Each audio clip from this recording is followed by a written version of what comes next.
Dead Draw Gaming. Like no one ever was.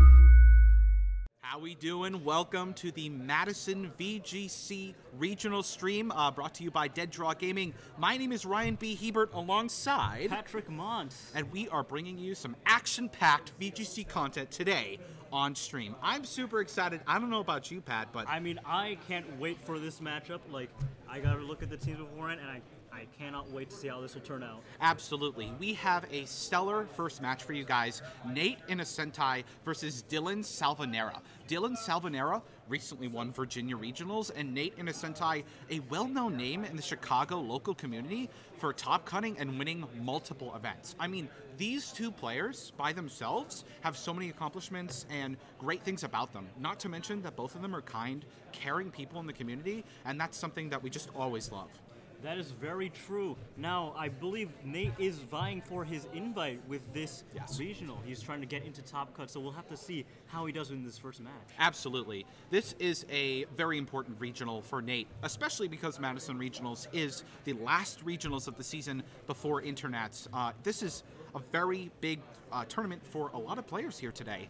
But something I want to focus on is Dylan, we'll reveal the teams here in just a moment, but Dylan won Virginia with Gengar, Feeny, Incineroar, Snorlax, Celesteela, and Mimikyu. So he's running like a Mimilax type of set with a Shadow Attack Gengar, obviously, Feeny, Celesteela. Celesteela, I gotta just say this, very underrated Mon this season. I mean, just a wall, you know.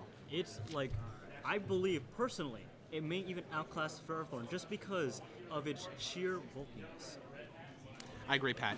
I agree.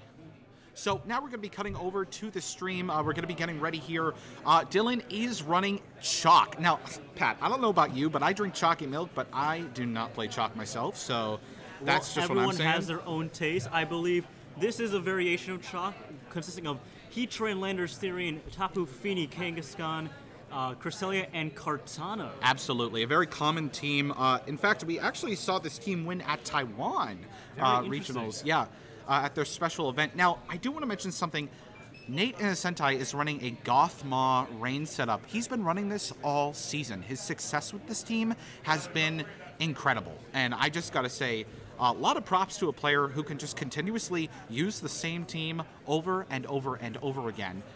It's really just amazing. That's very true. We do see Mawile, Tapu Bulu, Politoed, Ludicolo, Gothitelle, and Incineroar on this team. So we see dual fake out, and there is no Tapu Fini on the opposing side to stop that. That is very, very true. Now, I do got to say this. Pokemon not to sleep on for Dylan's side, a Pokemon that hasn't been used as frequently in this meta due to Incineroar is the Heatran. While the Heatran is probably not going to be too helpful in this battle versus the Gothmaw Rain, it's not something to sleep on.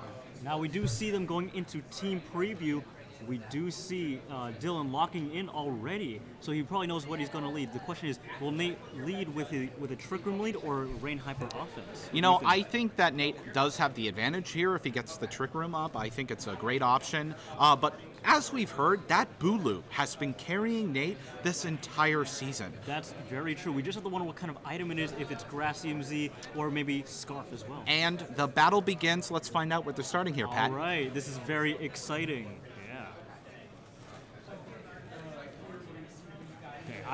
If I want to make one call, I do believe we may see Dylan play a bit safe with the Kangaskhan and maybe something on Landorus Therian for a lead. I could see that as a possible start, getting off that Intimidate onto that Tapu Swulu, Incineroar, the Mawile, those sort of things. We do see Kangaskhan and Cresselia coming out from Dylan. Two bulky boys on the field, and Nate Innocenti sending out the Rain Hyper offense. Now, Politoed, personally, one of my favorite Pokemon to use in this format. Seeing how bulky it is, we can see if it's holding maybe a 50% berry or maybe something else to help it. Fake out pressure coming from both sides right now with that Ludicolo and Kangaskhan. It's a matter of who is faster, and obviously it's going to be the Ludicolo because we're in rain. Now the question is, will Nate choose to fake out that Kangaskhan, or will he try to go for the Cresselia in case it may trick her? Absolutely, Pat. This is a great set here. We're going to be trying to figure out, though, who's going to be putting up the Trick Room? I think that's the biggest thing here. Who's going to get the speed control? Because I think speed control is going to be determining the results of this battle. That is very true, because Nate may actually swap out into... Oh, I believe here comes the Gothitelle. It's the Gothitelle, yes. Now, will we see a Parasong coming out from the Politoed? We'll just have to see. Kangaskhan going for that Mega. All right, here it comes. We see the return coming out, going into the Ludicolo slot, doing a clean over 50% with that parental bond. And Parasong coming out onto the field. That is most likely a Shadow Tag Gothitelle coming on. That is going to be trapping that Kangaskhan and Cresselia onto the field as long as that Gothitelle is there. But Trick Room has just been put up by that Cresselia. So here's the question. Is that Kangaskhan the fastest thing on the field right now? I do believe so, because Politoed and Gothitelle are not really well known for their speed. And as well, like, if this Gothitelle has Trick Room, it can just undo it at will. Absolutely. Now, I'm questioning the play by Dylan here to put up this Trick Room. Is he going to switch out into something such as, you know, Tapu Fini if he gets the chance, you know, because with that Shadow Tag he is trapped in right now, is he going to go for another return into that Gothitelle? Will we see a Protect from Gothitelle? That is very... We do see Politoed switching out. Who's coming out? Tosca. Tuscan. Oh, the king has returned onto the field. Intimidate, getting the -1 onto that Kangaskhan. Now, this is big. This is really big Skill here. swap. Skill getting swap. The double Intimidate and blowing switching. my mind here. If Dylan wanted to get the KO onto Gothitelle, Shadow Tag is still up, so he cannot... So Dylan cannot switch. I don't know about you, Pat, but that Kangaskhan ain't getting a KO anytime soon. I mean, I faced a very similar team to this in an MSS, and believe me, that skill swap was very, very crucial. The Agave Berry being popped by that Ice Beam from the Cresselia. The return coming out from that Kangaskhan, just not doing enough damage, Pat. That double Intimidate coming through, able to preserve the Gothitelle as well. Now we'll just have to see, will there be another skill swap to get another Intimidate off, or will Nate go on the offensive here with a Fake Out and possibly a Psychic from now, the Gothitelle? Pat, I gotta say, both players have been playing this really well. No Pokemon are down yet, and it looks like Nate's put himself in a pretty good position. That Kangaskhan is trapped, and it is not liking those Intimidates. Intimidate, one of the most OP abilities in the game. Oh, and we see the Protect from that Gothitelle to stall. Preserving any future Shadow Tags that you may want to set up, and the Fake Out coming out from the Incineroar onto Kangaskhan, Ice Beam going into Gothitelle. I think that was a great play from Dylan Salvanera. I don't think he has much of a choice here, and what he needs to do is really just try to get as much damage as he can before that Parasong runs out. Well, seeing as how Nate transferred Shadow Tag onto Incineroar, he can freely swap out Gothitelle, and keep his opponent locked in. Which Absolutely. is very crucial, because that means Dylan has to try and get as many knockouts in this turn as possible in order to even out the game. Yes. Yeah. Nate Innocenti here going for the Protect on the Incineroar. Not a very common move. That confirms it is not an Assault Vest Incineroar, which is very crucial as well. And it looks like we have a small freeze here on the stream. That is okay. We'll keep going as we're doing things here. But we see great a Psyche plays. Z coming out, though. Most likely from the Cresselia, probably trying to get as much damage off onto the opposing Gothitelle, onto anything that may have swapped in this turn. Yeah, it's probably going into that Gothitelle, because as we know, Pat, with Gen 7, Psychic-type moves are not working. They're not going to be affecting any Dark types anytime soon, which makes the King, you know, that much better. Okay, so it looks like Trick Room has disappeared. Parasong has run out. Kangaskhan has run out of time. Bye, Kang. That Cresselia is gone as well. Well, it's not over till the Fat Politoed sings again. That is very true, Pat. Very, very true. Okay. Gothitelle going down, sacking off his initial Shadow Tagger, but he can now freely switch in his Politoed as well, just to freely get another Parasong up. And since these are Dylan's last two Pokemon, he cannot switch. Absolutely, yeah. Dylan is stuck with these last two Mons. Let's hope he's brought something that can help him out. We see the Kartana coming out. Kartana, very viable Mon in this format, very fast, hitting very hard, and the Heatran coming out. This is such a great Mon for Dylan to bring to this game. And we do see the Ludicolo coming out. Now we'll just have to see.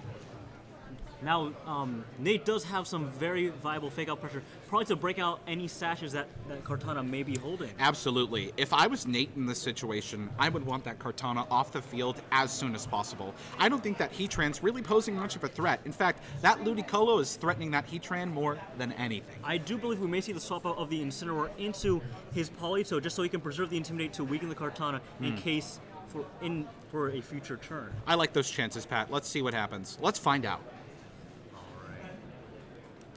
Waiting for the players to take their turn here. 2 Pokemon left on Dylan's side, 3 on Nathan's side, and we do see the Water Z coming out from that Ludicolo.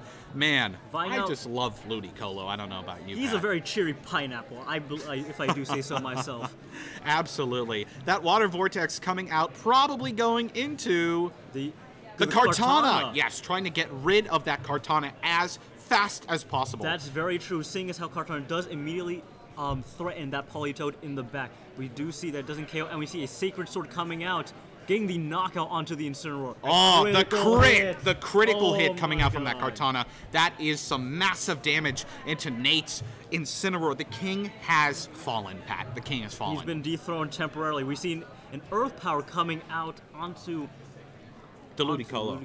Yes. Yeah, absolutely. Okay, 2-2. Well, this may actually favor Nate because the rain has gone away, but since Polito's come back in, it'll reset the rain, making Ludicolo the fastest thing on the field, so he can easily pick up that KO on the Kartana. Absolutely. That Ludicolo is now outspeeding everything on the field, and there's nothing that Heatran or Kartana can do about it.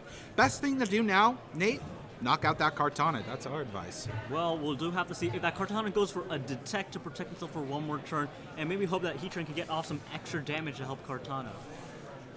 I think that this game 1, Pat, it might be too soon to call it, but I'm going to call it. I think that at this point... Helping Hand, ensuring in any possible knockout.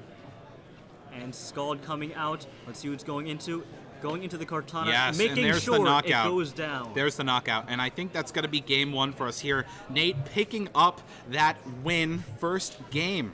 Really, really great plays. Heat Wave coming out. Will we see a burn? Probably not. No.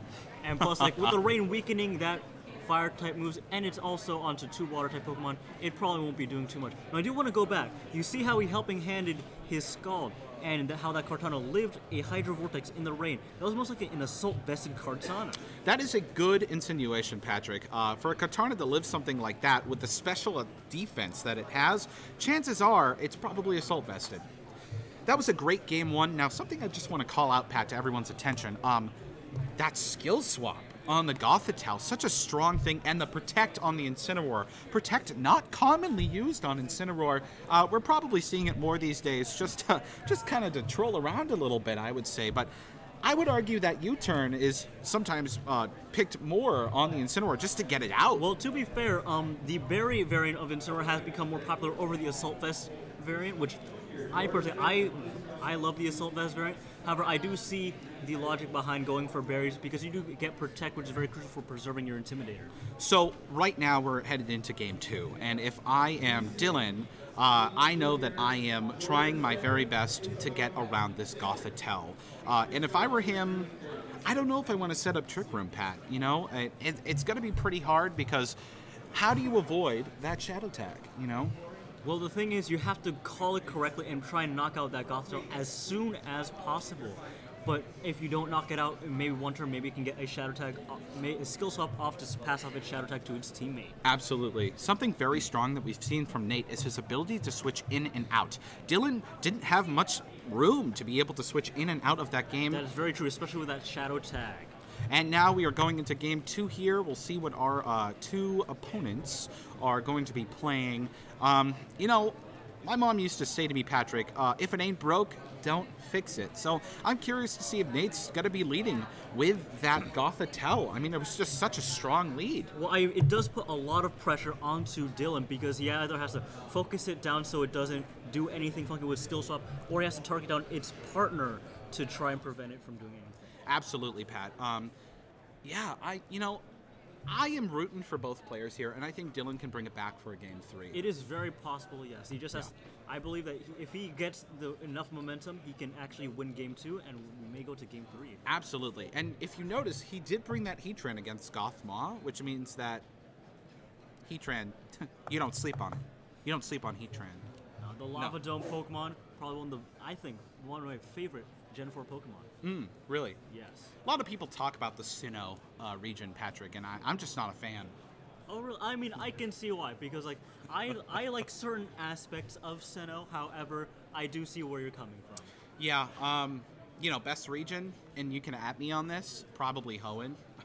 Hoenn. Yeah. I have a little issue with Hoenn. I mean, granted, it's because as a kid I could not figure out how to get past. I believe it was like how to get into the magma hideout. Oh, and we are switching back to the game here.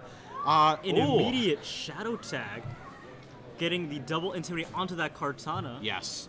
Yeah, I think this was a great start by Dylan here. Get that Kartana out first, get it to do some massive damage onto that Incineroar and that Gothitelle, but that skill swap coming out again from Nate's side. Nate is taking advantage of this Intimidate. Again, one of the best abilities in the game. Now we do see how much damage that Incineroar is taking. We can assume that Kartana Sacred Sword into that slot as well. Absolutely, yeah, that Kartana most definitely did that damage onto the King. I mean, if the King's taking damage, it's probably from a Sacred Sword from a Kartana. That is very true. Now, how do you think Dylan can maneuver himself out of this position? It's very hard because, once again, he cannot switch out. He is locked in by that Shadow Tag, but there is not a Perish Song user on the field right now, so you just gotta wonder what's going to keep that Gothitelle alive. We see the Protect from Incineroar, so we'll have to see what he's doing now.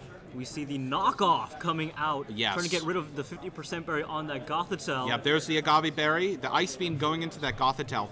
Very smart play from Dylan here. His threat on the field right now is that Gothitelle. Trick Room coming up from that Gothitelle. So it looks like that Incineroar might have the speed advantage here over the Kartana, but not over that Cresselia. I don't think we've seen the Cresselia outspeed the Incineroar, Pat. No, I do not believe so as well. So we'll have to see that if that Kartana is forced to protect to prevent any Flare Blitz from KOing it, or will that Incineroar go for a knockoff onto that Cresselia, dealing some massive damage? Absolutely, absolutely. I think that was a great call from Dylan, that Protect coming out from the Incineroar. If there's one thing I know about Dylan, it's his prediction making. The skill swap coming out again. Nate just taking advantage of this Intimidate time and time again. A third Intimidate onto that Kartana, making it -3. That knockoff probably won't do a lot. We see the Flare Blitz, that is probably a very, very slow Incineroar as well, getting the clean KO onto that Kartana. And that is a clean KO. No Focus Sash on that Kartana. Yes, that confirms it is most likely Assault Vested. Absolutely. The Berry popping on that Incineroar. And Mago Berry. We do see the Ice Beam going into the Incineroar, maybe hoping for a freeze or predicting it to swap out into another Pokemon. Absolutely. That Kartana's gone off the field. That was Dylan's main pressure against that Incineroar, so I'm very curious here to see what's going to happen. Did he bring the Tapu Fini? That's what I want to know, Pat. Yeah, that Tapu Fini we see. I believe this is the Tapu There's Fini. the Tapu Fini, yes. That Tapu Fini going to be countering that Incineroar very nicely. But here's what I'm predicting. Is that Tapu Swulu hiding in the back? It's very possible, or he could have the Rain Duo in the back, which can also pressure with things like with Ludicolo's Energy Ball or Giga Drain. Absolutely. If there's something I know about Gothmon Rain is that you can start Rain or you can end Rain, and either one works really. I've seen both go off very successfully. Players are choosing their moves here. Both players, Nate at 4 Pokemon and Dylan at 3. This is still a close game, Patrick. It's not over at all. We see Incineroar swapping out, wanting to preserve that possible intimidate for any physical attackers in the back. Tapu Swulu coming out. Oh, right. yeah. Getting rid of that Misty Surge, putting up the grassy terrain, and we see the skill swap, passing the Shadow Tag onto that Tapu Bulu.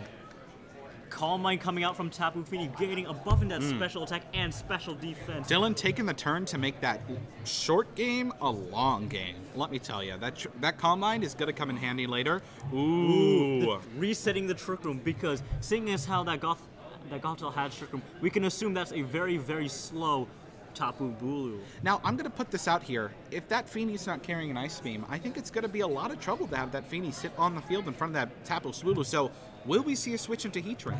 Well, any possible thing. He can't switch out because of the Shadow Tag still being up on the field. That's very true, Pat. We may see a powerful Moonblast or an Ice Beam coming out from Dylan's side just to try and get as much damage onto that Bulu as possible. Very true, Pat. Very true. Dylan is putting himself in a particular situation here, and Nate is, I would argue, has just had the leverage this entire game.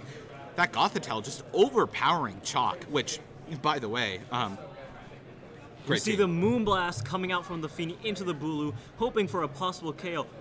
Not a lot, does about maybe 40%, and the Ice Beam coming out, confirming that it's probably a brave Tapu Bulu for Trick Room. Missing out on the KO. And it's just not enough. The berry pops on that Tapu Bulu, bringing it back.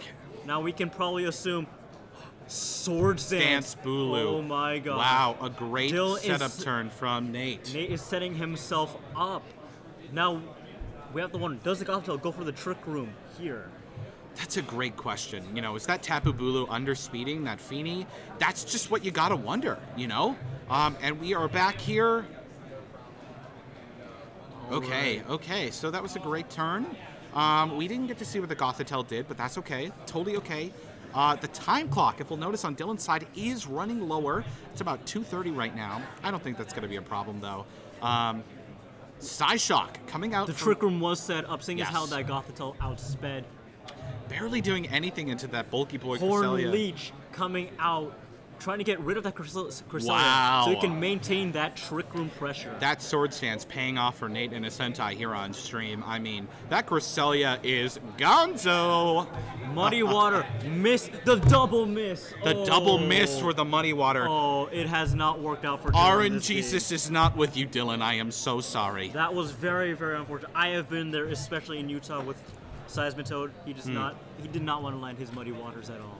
Yeah, you know, it's a sad day when the Muddy Water misses, I'll tell you. But we see Kangaskhan coming out. We see the Kang coming out. Now, Kangaskhan has put up some big numbers, especially for Paul Chua, somebody playing in the tournament today. Oh, it looks like we might get the forfeit here from Dylan. Oh, we see the handshake coming out. Yes. Good game from both players. Great set from both players here.